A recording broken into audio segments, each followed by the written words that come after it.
Oh, no.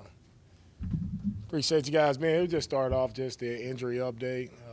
Understand Stover hurt his foot, so he'll miss some time. Man, really hate that. He's playing tough, physical, exactly how we want it done. So he'll miss some time. So we'll have to, upgrade our tight end room from that perspective. Andrews rolled his ankle, so he'll be day-to-day, see how that goes. Berrios and Kirk are doing well on their recovery. We'll see how they go this week. No timetable set right now for those guys. What are some challenges that the Buccaneers I can't talk. You're good. What are some challenges that the Buccaneers present, especially in the passing game? Yeah, the Bucs. One thing I'll say about the Bucs is starting off watching the tape, man. Baker Mayfield he's playing the best he's played his career. Todd has done a really nice job of working with Baker.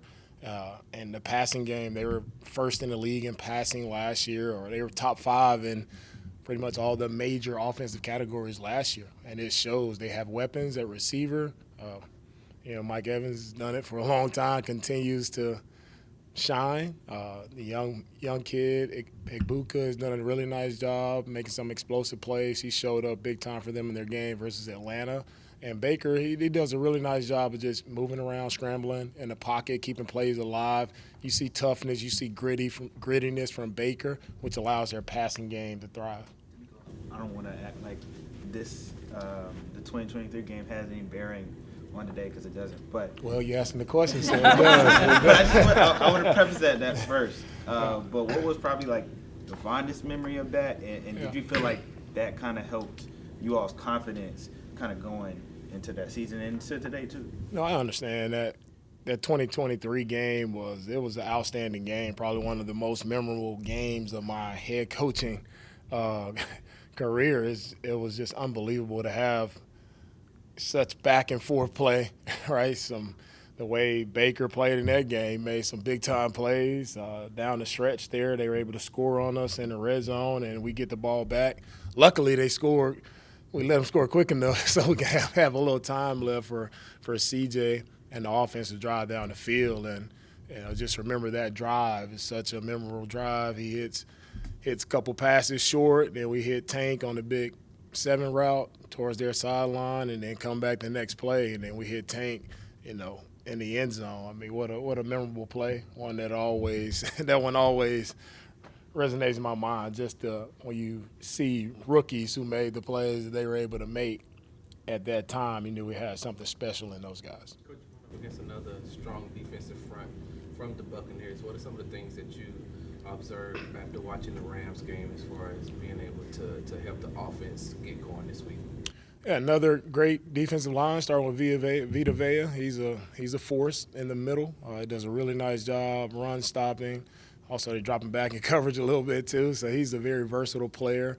But their front, it comes from Todd's philosophy. He's going to bring a lot of exotic pressures. There are going to be pressures from safeties, nickels, like everybody's coming, and they do a really good job of disguising it. So we just really have to do a great job as an offense when the picture changes. Like, how are we reacting and responding the proper way, communicating the proper way when the picture changes? That'll be a challenge for us this week.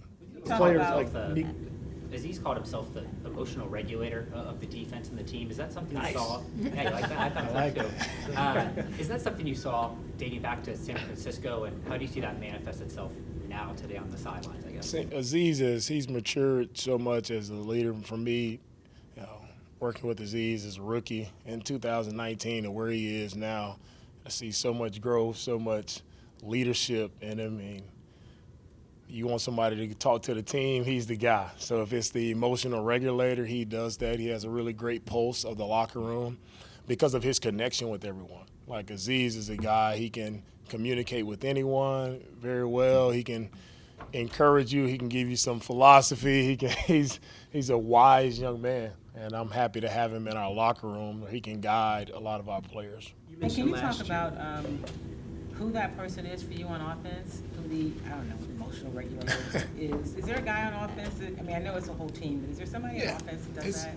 It's a whole team, Kim. It's a whole team. I said the one guy that really stands out in that is Aziz, just for our entire team. I think from a standpoint, we have a lot of young guys, and Aziz is a guy he's seen it in different teams. He's been on multiple teams. He knows how I operate. He knows what I expect more so than anyone on the team. So he's the guy that I think that our entire team can lean on. A player like Nico Collins on offense, what's the balance between, hey, we want to make sure we get him the football enough, but also not change the way you operate the offense and make sure he's as involved as can be in the game plan? Yeah. Throw it to Nico as many times as we can. Of course, that's everybody knows that's a question everybody wants to answer. Of course, we want to get the ball to Nico. He's one of our best players. But offensively, I just think when you go back to the game on Sunday, we have so many plays where we're kind of playing behind the sticks and we're not doing things that we're trained to do. We're not doing things conducive to staying on track and being able to run our offense in that type of fashion. It's going to be hard, to get the ball to a certain player here or there, right? Because you're 2nd and 18, 2nd and 10, 3rd and long. Like, that's not where you want to operate as an offense. So we just got to come back this week, just do the things that we're coached to do, make sure we're staying on track offensively, making sure everybody's on the same page, and we're just putting ourselves in position to make positive plays. When we have those positive plays, then it opens up the offense for us to be able to get the ball to whoever we want to get the ball to. Jarrett Patterson is filling in, and you have him in there. What do you see from him? And also just wanted to ask about the possibility of Harrison Bryant helping. Yeah, Patterson has done a nice job. Patterson's played a lot of ball for us. He filled in last year. He stepped in wherever, guard, center. Patterson's going to give you everything he has, and that's all we expect from him. And I'm encouraged at how he plays.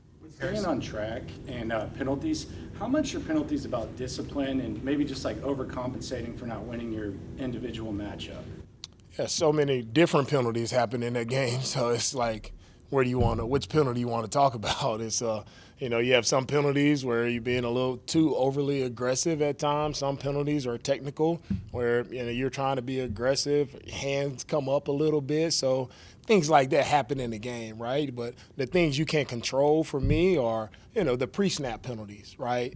Making sure we're in the right formation, no illegal shifts, no jumping off sides when we know. So it's just the pre-snap things. Those are the ones that are unacceptable to me because those we fully control those. So let's get those out of the way, and then let's see how we are. But aggressive penalties are going to happen. We're not losing our mind over that. Are there things you can do in practice to limit those? I mean, I'm sure you already focus on him and tell him, not to do them. But when you have a game like you did on Sunday with so many penalties, do you do anything different in practice to guard against it? Guys, most of the time when the penalties happens, it's about poor technique. So if your hands are too high, when we don't coach hands high, your hands are supposed to be low. You just need to kind of refocus yourself on actually doing and training yourself mentally and physically to do it exactly how we're coaching it to do. Right, then you don't have penalties when it comes to hands to the face mask type penalties,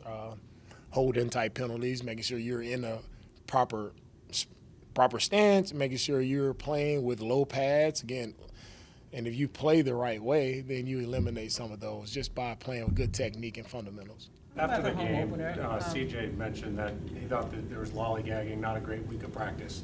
You mentioned Aziz as a guy that knows what you want. So during the week, is that something you can recognize that can change? Who are you looking at offensively to say, hey, this is to stop like right now versus come Sunday, like, oh, it just wasn't a good week? Like, how do you stop having a bad week? Yeah, it's never an entire group. That's the one thing about it. So there are individuals that have their moments throughout the week, and the lollygagging, it's a term everybody want to use now.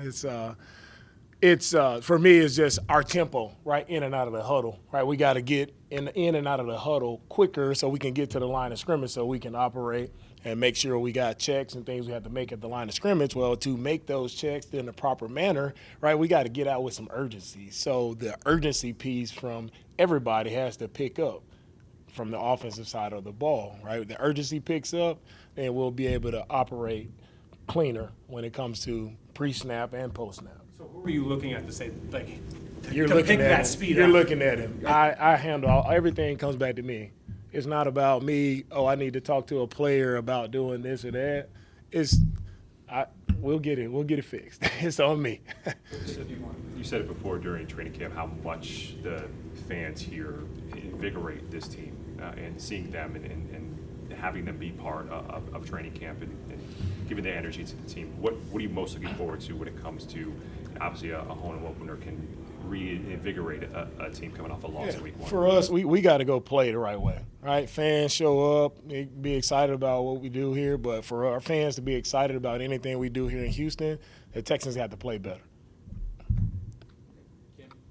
You good? Go ahead. You answered it. I got it. All right. You sure? All right. Yeah. Yeah, I got one. You good? Okay. Sorry, I always got If I have that, I might make up No, go something. Coach, I know that, there's only been one undefeated team that, has completed a whole season that, undefeated, I think 1972 Miami Dolphins, right? And so you know that going into that, it's going to be hard to win every game. How much do you emphasize, hey guys, it's only week one. We still have a whole lot of football left. How do you tell them, hey, it's just one game, let's move past this and get on and move on to Tampa Bay? Yeah, Sarge, thank you, man. That's the nature of our business, right? Man, you lose, fire everybody, trade every player, right? You win, going to the Super Bowl. Like, then the next week, everything, I get it. Like, that's the nature of our business. It's exciting because you have so many different outlets, so many different people have an opinion. So many people love football. So I love the passion. I love the energy that comes with this, right? It's fun, man. We really enjoy this, and we understand the seriousness of it as well. Right, but to that point, the realistic point is one game. It's week one. The building isn't burning down. It's week one.